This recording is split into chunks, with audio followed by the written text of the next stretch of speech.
투표, 군주가 되는 길. 법 자체에 대한 이야기는 아니지만 긴밀한 관련이 있는 투표와 선거에 대한 몽테스키웨의 시각을 보겠습니다. 몽테스키웨는 투표의 중요성을 역설합니다. 제가 참 좋아하는 문장입니다. 민주정치에서 인민은 어떤 면에서는 군주이기도 하고 어떤 면에서는 신민이기도 하다. 인민은 자신의 의지의 표현인 투표에 의해서만 군주가 될 수 있다. 인민이 군주이자 신민이라는 것은 인민이 투표를 통해 주권을 행사하고 투표를 통해 선출된 대표자의 결정에 복종한다는 대의 민주주의 요체를 밝힌 말입니다. 인민은 투표에 의해서만 군주가 될 수 있다. 참 멋진 말 아닙니까? 주권자가 자신의 의지를 표현하는 방법은 여러 가지가 있습니다. 언론, 출판, 집회, 시위 등을 실천할 수 있습니다. 그런데 대의민주주의 체제에서 정치 권력을 결정하는 것은 투표입니다. 이 투표를 통해 권력을 잡고 바꾸고 뒤집습니다. 이 점에서 투표권 행사는 왕이 되는 길입니다.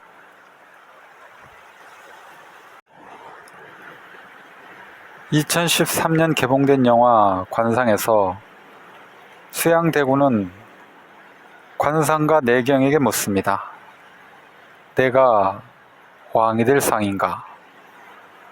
현대 한국 사회에서도 자신이 왕이 될 상인지 왕이 될 사주팔자인지 묻고 다니는 정치인 또는 정치인 지망자들이 제법 있다고 합니다.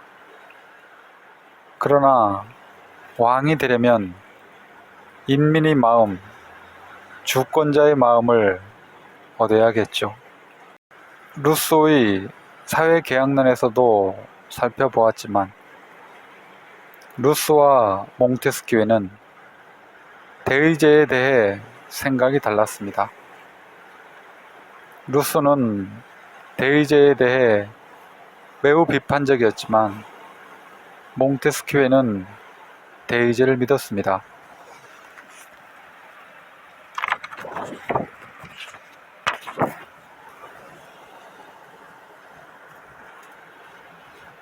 주권을 가진 인민은 자기가 능히 할 수 있는 일을 모두 스스로 해야 한다.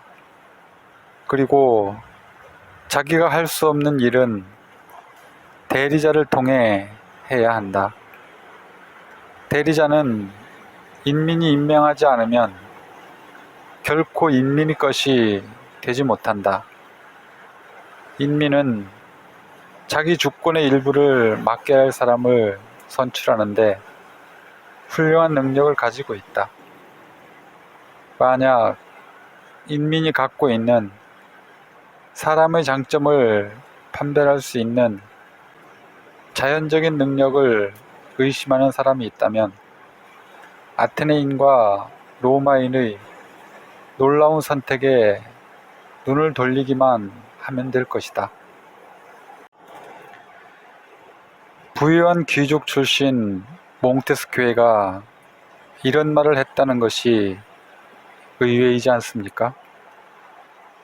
프랑스의 강남 좌파라고 할 만하죠. 그는 인민의 능력을 믿었습니다.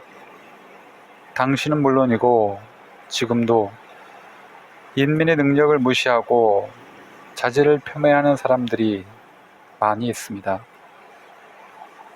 자신이 재산이 많다고 가난한 사람을 무시하는 사람이 있습니다.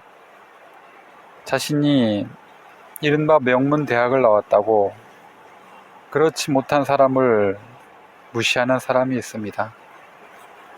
자신이 지식 노동을 한다고 육체 노동을 하는 사람을 무시하는 사람이 있습니다.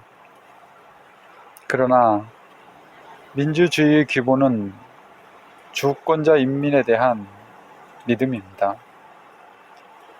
이어 몽테스키웨는 투표권에 대해 구체적인 논의를 전개합니다.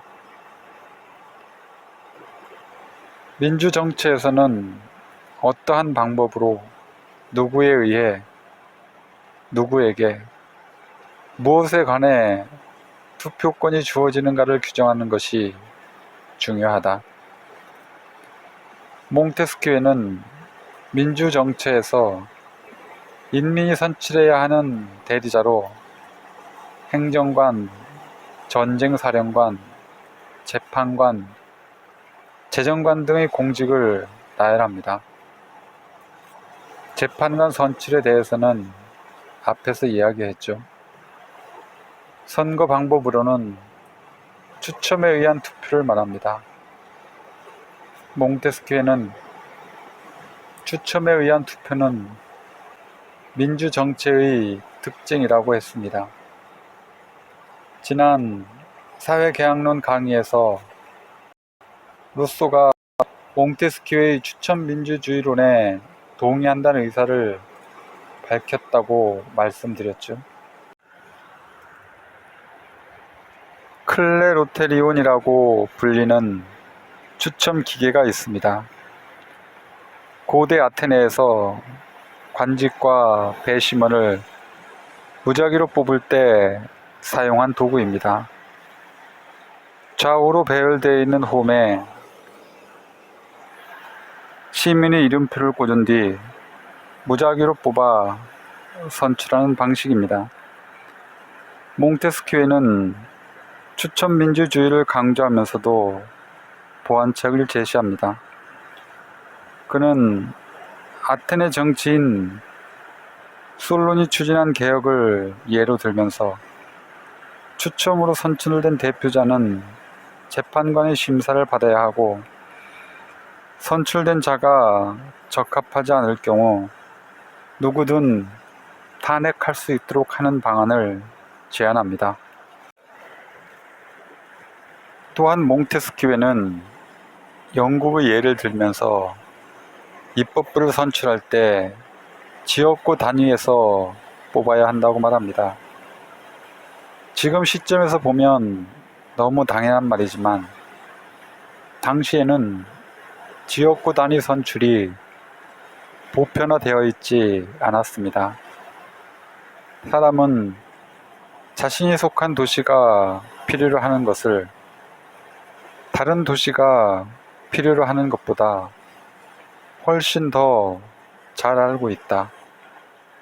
또 이웃을 다른 동포보다 더 잘 판단할 수 있다. 그러므로 입법부의 구성원은 인민 전체에서 선출해서는 안 된다. 모든 시민은 각자 저마다의 지구에서 대표를 선출하는 투표권을 가져야 한다. 한편 몽테스키웨는 투표를 하면 당쟁이 생긴다는 우려에 대해 반박합니다. 공화국의 불행은 오히려 당쟁이 없어졌을 때다. 그것은 인민을 돈으로 타락시켰을 때 생긴다. 인민은 무관심해지고 돈에 집착하게 된다. 국가의 일에 애착을 느끼지 않는다. 통치나 그와 관련하여 문제가 되는 사항에는 관심을 갖지 않고 조용히 그 대가만을 기다린다. 우리나라에도 당쟁이 문제다, 정치투쟁이 문제다 같은 한탄이 많습니다. 그러나 몽테스키웨는 냉정하게 현실적으로 진단합니다. 인민이 정치에 관심을 갖지 않고 돈에만 관심을 갖게 되어 타락한다는 것입니다. 몽테스키웨는 정치에 대해 도덕주의적 판단을 하지 않습니다. 민주 정체를 유지하고 운영하려면 당연히 정치와 정당이 필요하고, 정치와 정당의 본성은 권력 투쟁입니다. 몽테스키웨는 이 투쟁을 현실로 인정하고 정치와 법을 만들어 운영해야 한다고 판단했습니다. 이러한 인식은 미국 건국의 아버지들에게도 이어집니다. 5장에서 살펴볼 페더럴리스트 페이퍼의 한 구절을 소개합니다. 파벌의 원인은 제거될 수 없고 오직 파벌의 영향을 조정하는 방법에 의해서 치료할 수밖에 없다.